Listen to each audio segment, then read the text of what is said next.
my name is Milla, and welcome to Cupcakes, Coffee, and a Court of Mist and Fury, aka Biannual Bibliothon Day 4. And I'm really excited for today's challenge because it revolves around some of my favorite things: books, food, and coffee. So if you didn't know what the video challenge for today is, it's to make a creative book review. And for this one, I spent a long time thinking about creative ways that I could review A Court of Mist and Fury. It's a book that I've been wanting to review for a while now, and it's a book that I really want to do justice. So I decided to include baking. So the first part of this video is going to be me doing a spoiler-free review of A Court of Mist and Fury by Sarah J. Maas and making cupcakes. Now the cupcakes I'm making aren't just any cupcakes. I'm going to be making cupcakes for the night court and cupcakes for the spring court. And then the second part of this video is going to be my discussion of A Court of Mist and Fury and my taste test of the cupcakes. I'm so excited about this and hungry. So for the night court is really bitter on the surface, but it's also sweet and dark. So for the night court cupcakes, I'm going to be making chocolate cupcakes filled with whipped cream, topped with chocolate ganache, and with a chocolate buttercream. And for the spring court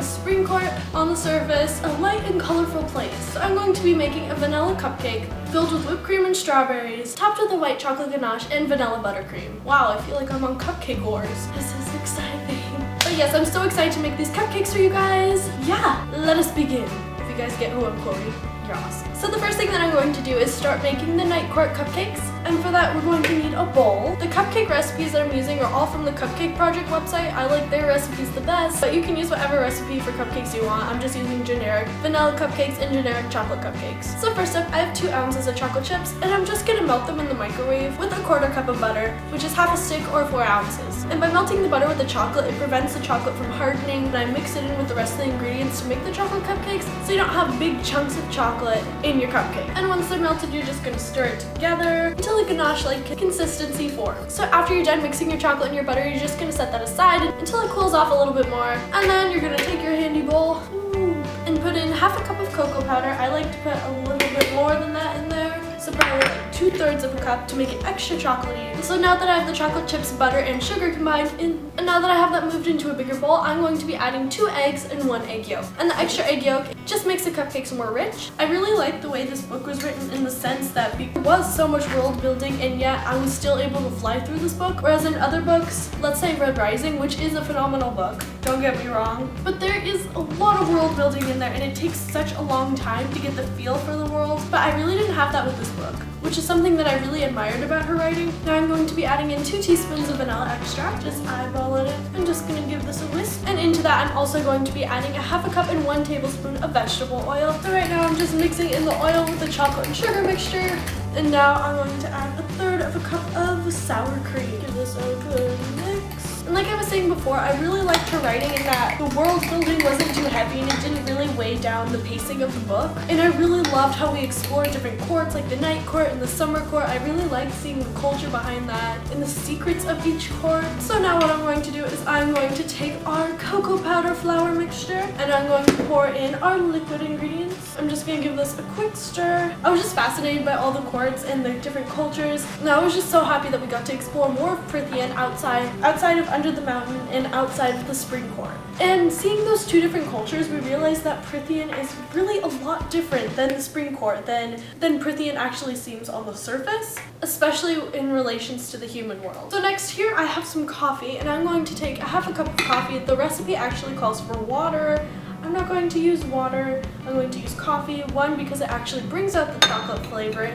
2, coffee, why not? I love coffee. Give it a quick stir. It'll all work out beautifully. And also you're going to want to preheat your oven to 350 degrees. But then once you put your cupcakes in there, you're going to want to lower the heat to 325 degrees. I just find that cooking them that way gives it a better texture. It makes them rise beautifully and makes them nice and fluffy. So this is the consistency that you should have. Okay, so none of the cupcake liners I have scream night court. I have these butterflies, might be good for the spring court. I have yellow, baby animals, and cheetah print. Let's go with cheetah. So you're just gonna put these in your cupcake tins and fill them with the batter. You're gonna wanna cook your cupcakes for between 12 and 18 minutes. And while those cupcakes are cooking, let's get started on the spring court cupcakes. So I'm gonna start off with my wet ingredients. And here I have another third of a cup of sour cream, and with it I'm going to add 2/3 of a cup of milk, a 1/4 cup of vegetable oil, and 2 eggs, 2 teaspoons of vanilla. And the recipe also calls for vanilla beans, but I do not have any of those, so I'm using vanilla bean paste, but you can also admit that you don't really need it. It just gives it an extra vanilla kick. And here I have a 1/4 cup of butter, and with that I'm going to add a cup of sugar. And while I do that, the next thing that I wanted to talk about is probably one of the most, if not the most controversial thing in this book, and that's the characters. A lot of people have been saying negative things about the characters in this book and how they're so different from the way they were in A Court of Thorns and Roses. I'm trying to be as vague as possible so I do not spoil you guys. Next you're going to add your wet ingredients to your sugar and butter mixture. And after that's all combined, you're going to add 1 3/4 of a cup of cake flour. And if you don't have cake flour, you can just use regular flour or all-purpose flour. But for every cup of flour you use 3 tablespoons of cornstarch. And that's basically the exact same thing as cake flour. So that's what I'm going to do now. You're also going to want to add 1/2 teaspoon of baking soda and 1 1/2 teaspoons of baking powder. And then just mix it all up and your vanilla cupcake batter is done. So like I was saying before, I've been hearing a lot of complaints about the characters in this book and how they're so different from the way they were in A Court of Thorns and Roses. And I'm just really confused as to why people are so upset about this. Yeah, we might not like the way the characters change, but generally all well-written characters are dynamic. So it's expected that they change. They might not always change in the best way possible, but they are a result of their choices, setting, and situation. And the characters in A Court of Mist and Fury represent that in that they're dealing with all the trauma and things that happen in A Court of Thorns and Roses in different ways possible. The chocolate cupcakes are done, they look so good. So I put all the cupcakes on a plate to cool, and I'm about to put the vanilla cupcakes in the oven to bake, and then while those are cooling, I'll be making the fillings and frostings for both the cupcakes. But yes, going back to what I was saying about the character development, a lot of people don't consider the secondary characters. Yes, when horrific things happen and the protagonist is going through trauma, they are going to be greatly affected and they're going to change, whether in a negative way or in a positive way. But the side characters and secondary characters will also change as a result of that, whether it be because they were there when those terrible things were taking place or because they're just close to the protagonist. And what affects the protagonist will greatly affect these people. Either way, they respond differently to their situations, and as a result, they change, whether that be in a positive or negative way. I think that people forget that these huge changes in the protagonist's life also affects nearly all characters in the story. I think that's pretty much all I can say without spoiling the book for you guys. But yes, I'm going to finish up making these cupcakes, and then we'll get into the most exciting part once these are all done, and that is the taste test and discussion of A Court of Mist and Fury. For those of you who have not yet read this book, I suggest you leave now. Thank you guys so much for watching. I hope that you all have a lovely day, and come back when you've finished A Court of Mist and Fury so we can discuss it together. Bye! So it's the next day and the cupcakes are cooling overnight. Now that they're cooled off, it's time to frost them. But first we have to make the frosting. While I was waiting for them to cool, I actually made some frosting already. I made the chocolate frosting, some chocolate ganache, and some white chocolate ganache. I also made some vanilla frosting, but it didn't come out quite as I wanted it to, so I'm going to make that again with you guys. And this time I've decided instead of just making regular vanilla frosting, I wanted to add a little bit more of a fruity, tangy taste into the vanilla frosting so it could be more light and springy, and so the vanilla frosting wouldn't taste as plain and it would taste more like spring for the spring court. So in this bowl, I have 1/3 of a cup of butter and 1/3 of a cup of shortening, and I'm just gonna give those a quick mix. And so next we're going to add 2 teaspoons of vanilla extract and give that a stir. Now that we have those mixed together, we're going to add in between 1 and 2 cups of powdered sugar. So now we're going to add between 1 and 2 tablespoons of lingonberries. And if you guys have never tried these, they're tangy and sweet, kind of like cranberries, which I think will be a really unique flavor in our cupcake. So I like that a lot better, and now it's time to frost our cupcake. Okay, so I've transferred our frosting into a piping bag, and then I also have some whipped cream in a piping bag. So the first thing that we're going to do is fill our cupcakes. Now I'm just putting white chocolate ganache on top, and then I'm just going to put it on a plate and put it in the freezer for a little while so that the white chocolate ganache gets firm enough to where I can put frosting on it and it won't fall off. So now I'm going to do the same thing with the rest of the cupcakes. Now that I popped those in the freezer, I'm going to take my chocolate cupcakes and fill them with the chocolate ganache. That's not what I planned on doing originally, but that's just what I'm in the mood for. And I'm also going to let those chill and set for a little bit. So now that the chocolate cupcakes are cooled, I'm going to brush them with a little bit of coffee and dust them with a little bit of cocoa powder.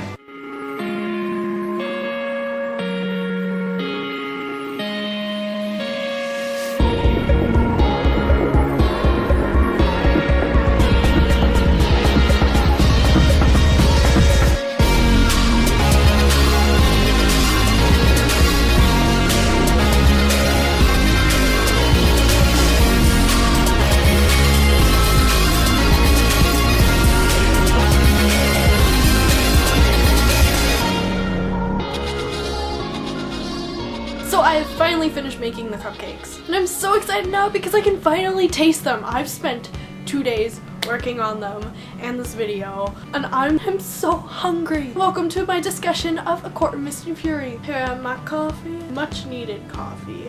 Oh my gosh, strong coffee is the best kind. The moment we've all been waiting for. Well, I don't know if it's the moment you guys have been waiting for. The moment I've been waiting for this whole day, trying the cupcake. Look at them, they're so cute. Let's try the night court cupcake. So the night court cupcake is a chocolate cupcake filled with chocolate ganache, topped with coffee and a little bit of cocoa powder, and frosted with chocolate frosting. Let's give this a try. I don't know how this is gonna work out with all this lipstick on.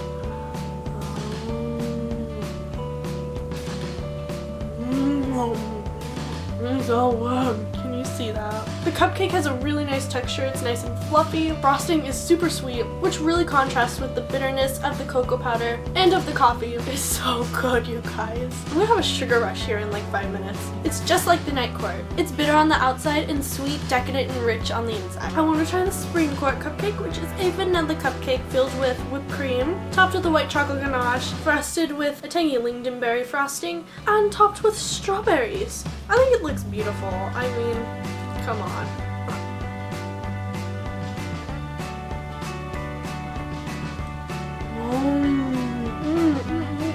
This is definitely my favorite of the two. It's really sweet and fruity, but also light at the same time. Okay, so let's get into the nitty-gritty part of this review. So like I mentioned before, probably the most controversial thing in this book is Tamlin. People hate Tamlin in this book. I hate Tamlin in this book.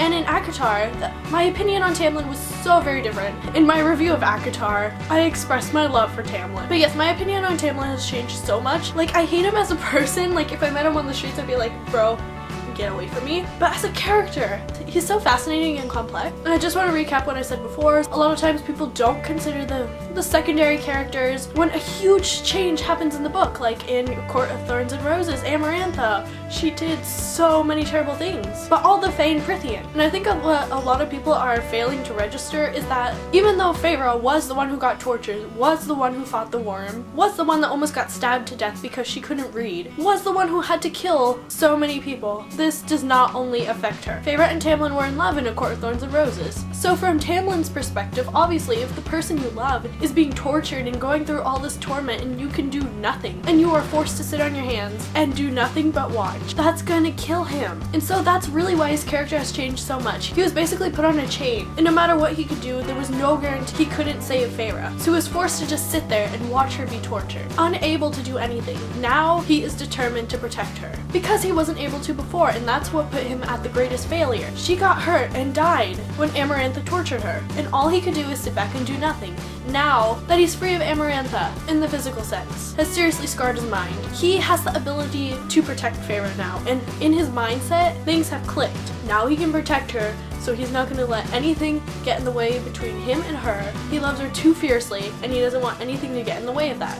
That is his complete reaction to where he was in The Court of Thorns and Roses, which is what makes me so fascinated with this character. No matter how much I hate him, he's changed a complete 360, become like this different person. Not because Sarah J Maas forgot how to write Tamlin, not because Sarah J Maas thought, hey, why not make things more interesting and make everyone hate Tamlin? Why not? No, because that's his reaction. Everyone under the mountain has reacted differently to these settings. They're coping with things differently. Feyre is obviously coping through romance. She is withdrawn from the things that she used to enjoy, and she's slowly trying to come to terms with where she is now. And Tamlin is just as hurt as Feyre. He was forced to watch his loved ones suffer. He has seen so much tragedy through Feyre's death, through Lucian's lost love, and just so much tragedy in the long time that he's been living that he is so determined that this time he's not going to let anyone take his loved ones away from him. It's interesting to see how his mind works. In those moments where bad things happen to the ones he loved, he physically did not do anything to change that, causing these people to die, which is a correlation to where his mindset is now. Now, he's overly protective because so many of his loved ones have been hurt in the past, and he has been unable to do anything about it, and now he's determined to take a stand and make sure none of that will happen again. And that's really reflected in everything he says. Like, for example, when Feyre finally comes home from the night court and comes to the spring court and talks to Tamlin about everything that Rhys said to her. Rhys wants me to train. Training would draw too much attention. Why would you need to train if I can guard you from whatever comes our way? And then this is the moment when Feyre starts to comprehend how Tamlin is processing things. There had been a time when he'd been too vulnerable and when he'd watched me be tortured to death and could do nothing to stop Amarantha. While we're talking about Tamlin, I wanted to talk about that scene in the house. We put up all these barriers so Feyre couldn't get out. In that moment, I was so furious. I'm still not over it. It's just my heart went out to Feyre and I couldn't imagine. I was just like, please someone get her out of there. And punched Tamlin in the face before I do. Tamlin in this moment was so frustrated with Feyre. Even though his mind processing is incorrect, that is the only way he can process the things around him because of the immense trauma that he went through in a court of thorns and roses under the mountain by watching Amarantha torture the one he loves. So he's so determined to protect that he's blinded by the wrongness in his action, which causes him to become a completely different person, which leads to him putting the barriers up and Feyre being trapped in the house, and me being an angry fangirl. In the future for Tamlin's character, I'm not sure if he's going to mentally figure out that what he's doing is wrong and change his ways. Maybe he'll learn from that now that Feyre's back in the Spring Court, but I really don't see him changing from this because this has just been such a pivotal point in his storyline, such a huge event at that I don't know if he can recover from it. And while we're talking about in the beginning of the story when Feyre is trapped in the Spring Court, I really wanted to talk about Lucien. Lucien was pretty much everyone's favorite character in ACOTAR, and I really wanted to talk about why he stood by Tamlin's side and why he didn't defend Feyre. Because obviously, if it were up to me, he should have stepped up, punched Tamlin in the face, told him what was up, and got Feyre the hell out of there. That's what a true friend would do, right? Here's the thing, he's also friends with Tamlin. He's known Tamlin for so long now. They've been through so much together. Tamlin stood by his side when he lost the one he loved most. He was there to support him, and now that Tamlin is suffering so much, I feel like Lucien feels this need to stick by Tamlin's side because that's what Tamlin did for him. More than anything, he is loyal, especially to those who have been loyal to him. And in this moment, he has to choose between helping Feyre and helping Tamlin. But because he's Fae, loyalties go back for ages. He and Tamlin have been best buds since the dawn of time. And Lucien, in this book, he begins to realize how corrupt Tamlin's mind has become and how those are affecting his actions and how those are tormenting Feyre.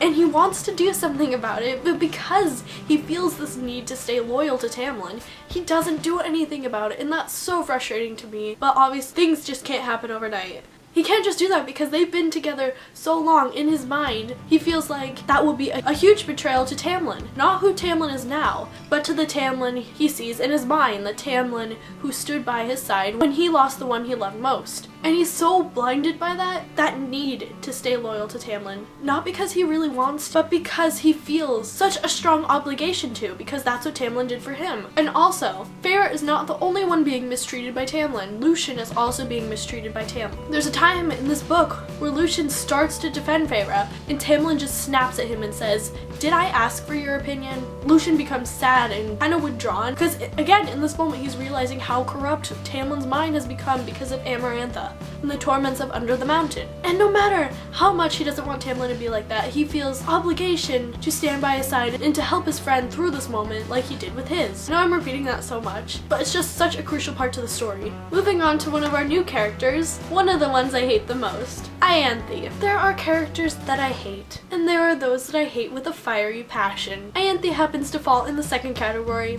All Ianthe cares about is appearances and power. And she has to be at the head of all that. She has to be where she can make a statement, where she'll be important. And she manipulates everything. She's manipulating Tamlin, she's manipulating Feyre, and Feyre realizes this when she ventures into Rhys's memory, sees all the terrible things that Ianthe did, and how she tried to force Rhys into a relationship just so she can have more power in the world because she knows that he's the most powerful High Lord ever for such selfish reasons. And she realizes just how truly cruel this girl is, how twisted her moral compass must be to where she doesn't care about anyone she hurts. She just cares about power and being important. And she's manipulating everyone that she crosses paths with. Tamlin doesn't realize it because he's too blinded by protecting those he loves. And so that's the perfect place for Ianthe. He is too focused on trying to keep his loved one safe. He is not focused on guarding his own mind, which makes him the perfect candidate for Ianthe to manipulate into doing her own will. So frustrating. The next character I wanted to talk about is one of my favorite characters that was introduced in this book, and that is Moore. I don't know if any of you guys realize this. I haven't watched anyone else's A Court of Mist and Fury reviews yet, but I really am interested to see if anyone else picked up on this. But in my mind, Moore is nearly exactly like Aelin. I don't know why. She is sassy, she loves fashion, she isn't afraid to get her hands dirty. And there was a line when they were describing Moore that said she would bow to no one. Does that sound familiar to you guys? Aelin Ashford for Galathinius. She was the heir of Ash and Fire and she would bow to no one. That's exactly like Aelin. And I'm not too sure how I feel about this because I love both characters, but at the same time I feel like it's kind of weird. Sarah J. Maas is writing these two different series that are so similar. There are so many of the same elements of Throne of Glass in A Court of Mist and Fury, and that's not just because it revolves around Fae. Like I said, Moore feels like Aelin. She is Aelin in my mind. She's blonde, she's described as beautiful, and wicked and violent, and also sassy and unafraid to speak her mind, which is basically Selena. And also, I saw this post on Pinterest. There's a scene in A Court of Mist and Fury when the mating bond comes into place, and Feyre goes back, and Moore, Amren, Cassian, and Azriel are there, and they basically pledge their loyalty to her. And Amren says something like, okay, excuse me, I'm just looking down at my computer here, but I'm going to read you these two passages. One is from Queen of Shadows, and then the other one is from A Court of Mist and Fury. I don't really think this is a spoiler from Queen of Shadows, but if you do not want to hear it, then I'm going to put something here, and you can mute your screen, and then when it goes away, feel free to come back and join this discussion. So in this passage from Queen of Shadows, it says, "You and I are going to form the backbone of this court. We will shape and decide our own code. What, obedience and blind loyalty? He didn't feel like getting a lecture. Even if Rowan was right, and every word out of the prince's mouth was one that Adrian had dreamed of hearing for a decade, he should have been the one to initiate this conversation. Gods above, he had this conversation with Ren a few weeks ago." Rowan's eyes glittered. To protect and serve. And in A Court of Mist and Fury, as one they stood, as one they looked at me, as one they bowed. It was Amren who said, "We will serve and protect." Did you guys get that? Queen of Shadows, to protect and serve. Court of Mist and Fury, we will serve and protect. I'm beginning to think that these are alternate universes. I feel like I need to make a whole video just discussing this because I don't know if this is a thing. I'm beginning to think it is. But you know how in Throne of Glass, there are other dimensions. There's this one scene in Throne of Glass where Selena walks through a portal and we first realize that she's only half human and she has a Fae form. That her human form is only the one that she can shapeshift into and that she's actually Fae. She went into this scary dimension. I don't know if anyone else is picking up on this, but I'm pretty sure that's where Amren's from. There was this horrific monster in there. It's been a while since I read Throne of Glass. I just remember it being the most vicious thing ever. It was when Kale jumped in after her to save Fleetfoot and just so much chaos. But there are different dimensions, so it's possible that the worlds of Throne of Glass and the worlds of ACOTAR are connected in some way, which I think is fantastic because there are so many similarities. And in A Court of Mist and Fury, it describes this time, something was happening with the magic, and then different worlds overlaps, and that's how Amren came into the world. She was from a different place, and she cannot get back to her own world. So there are other worlds in ACOTAR, and I'm just so curious to see how this is going to play out, if it will. I really want to talk about Feyre, because I haven't talked about her yet. I mean, she's the main character, why would I not talk about her? She is going through some serious character development. She started out in a low in the beginning of ACOTAR. She wasn't in the best place. She was trying to defend her family, keep them all from starving, to hunt food for them so they wouldn't die while her father was letting them starve. And her sisters despised her and just so much hatred on her, and then she finally got away. She finally found this safe place in her life in Prythian with Tamlin, and then Amarantha went and ripped all that happiness out of her. Now that Feyre has died, now that she's come back and has all this power, she's just so overwhelmed and doesn't know how to handle things. This is probably the main reason why I love this book, because she goes through such immense character development in this book. She starts out doubting herself and just cannot handle things. She's not in a safe place. She's in a place that used to be safe and is no longer safe. She can no longer trust those she could before to help her. One of the beginning scenes with her, ACOMAF starts with Feyre having a nightmare. She wakes up and vomits and is so sick and she's sobbing. And yet no one will help her. Tamlin doesn't want to come to terms with it. He's just trying to push Amarantha out of his mind and focus on the now and focus on the future, that no one will harm the ones he loves. And he's so focused on that, putting that out of his mindset. Meanwhile, Feyre is struggling to cope with living. I don't know if you guys watch Buffy the Vampire Slayer. I have. And this is a spoiler for Buffy the Vampire Slayer, but I think it brings up a very good point. So Buffy dies twice in the whole series and comes back from the dead. I don't remember which time it was, but she was in heaven and Willow decides to bring Buffy back from the dead because they need Buffy. She's the Vampire Slayer. How are they going to live in a world of monsters when their Vampire Slayer is dead? And it really had me thinking. Feyre didn't know what was on the other side of death. She felt the tug back to life though because she still had the will to live. So she went back to life. But because of her PTSD in this book and constantly reliving all the horrific things that have happened and how Amarantha has tortured her mind, body, and soul, she begins to think a lot more about death. I think maybe she would have been happy if she wouldn't have listened to the tug back to life and just stayed dead. But Feyre didn't do that because she is strong-willed and still had something worth living for. She felt that tug back to life. She felt Rhys. And now she's realizing her strength and really coming to her own, and I'm just so happy for her. This girl has been through so much and she's becoming more than physically strong, because obviously she's physically strong, and that she now has power of 7 High Lords, but also mentally strong because she's been through so much. Basically, what doesn't kill you makes you stronger. Or in her case, what does kill you makes you an immortal badass and undefeatable with the power of 7 High Lords. Death better watch out. In this book, Feyre slowly realizes how capable she is. She realizes that she doesn't need Tamlin. He was once a safe spot in her life. He isn't any longer, and she really needs to break free of that in order to cope with all that's happened from Amarantha, because he is only causing her more pain. And venturing into the Night Court and meeting Amryn, Cassian, Mor, and Rhys just makes her realize that maybe there are things worth living for. It just gives her hope and it drives her forward, and she realizes that she's capable. She does not need other people to tell her what to do. She's realizing just how strong she's becoming. In the middle of this book, when she's in the Night Court and she's training with Cassian, and she's spending more time with Rhys, Amryn, and Mor, she realizes just how strong she is, and that she doesn't need anyone to tell her what to do. She has the power of 7 High Lords, and she's overcome death. Nothing's gonna stop her now. And as she's doing this, she really comes to terms with what's happening with her and Tamlin. She's realizing how the change in his character and how the change in her character no longer work. There was this line that really just summed up the relationship.